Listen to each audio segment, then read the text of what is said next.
Hey guys, it's Study with Jen here. So this Thursday, I'm going to be giving you guys roughly a 6-week plan to prepare for your classes for your next academic school year. So the first step is to know the classes that you're taking.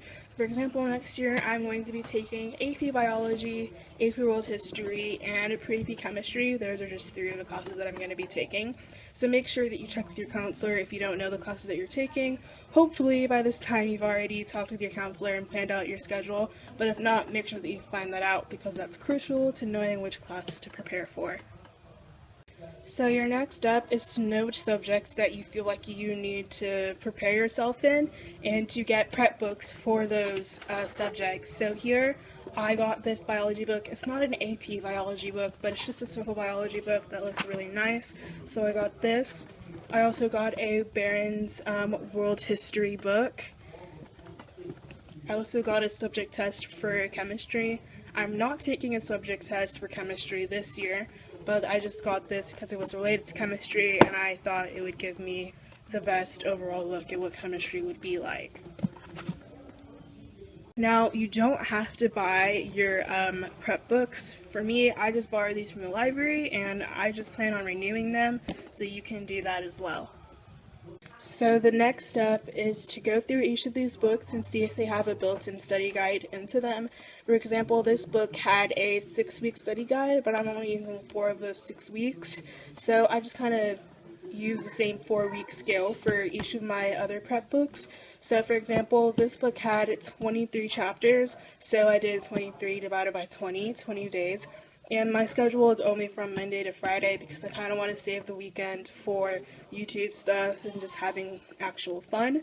So yeah, I just took the chapters, divided them by 20, and I'm going to show you guys how I planned everything out for each of my prep books. Now the next step is to actually make a plan for completing all of your prep books. Now you don't actually have to use a legitimate planner. This is just my old planner that I showed you guys in my previous video, in one of my previous videos, and it did have a June layout, so I was just using that. And so this is what my overview looks like, and I'll go more into detail. Now, if you don't have an actual planner, you can just print out like a month overview from like Google or something, or make it in Google Docs. So, okay, I'm gonna make this in half. So here, in each day, only Monday through Friday, I took all of my prep books. I think I had at least like 6 or something prep books, and I went through and denoted how many hours or which chapters I would complete in that day. So for example, Monday I have chemistry chapter 1, 1 hour, biology chapter 2, another biology book I have chapter 1, AP World chapter 2, and algebra chapter 1. So just throughout the month of June, I did the same thing, and for most of these books, I only did Saturday here because I just wanted to finish everything up. So here, I still haven't finished all the chapters in my prep books the way that I have it planned, but I still have July and August, so those are the months that are going to be like kind of my spillover months for stuff that I didn't finish. And so here, overflow goes to the weekends. The weekends are reserved for editing YouTube videos. PSAT prep is on the weekends, and I'm going to focus on Spanish later on in July and August. So this is just an example of what I did. If you want to do it a different way, it does look kind of intimidating for all the things that I have planned to do each day. But, you know, you gotta have motivation and know that what you're doing is prepping you for the next school year to make sure that you have the highest grade and that you're the most successful at the beginning of the year and throughout the year. And part of that is being familiar with some of the topics and not have it be like a brand new thing the first time it comes out of your teacher's mouth.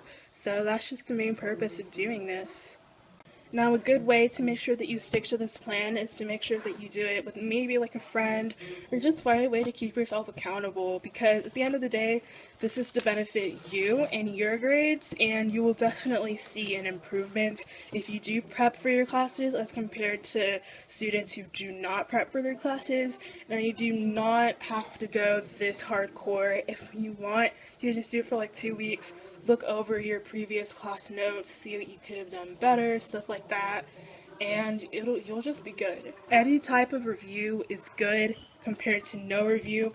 So even if you don't completely stick to what I was doing, just find a way to look over at least something, and it'll definitely help you out.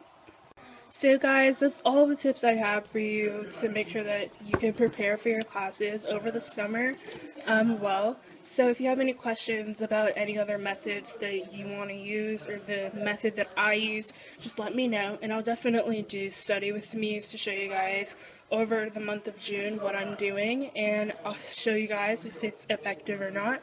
And yeah, so that's it for you guys now. I will see you guys on Monday. I'm now posting every Monday and Thursday, so make sure you subscribe to make sure that you see more of my helpful videos in the future. And I'll see you guys next time. Bye guys!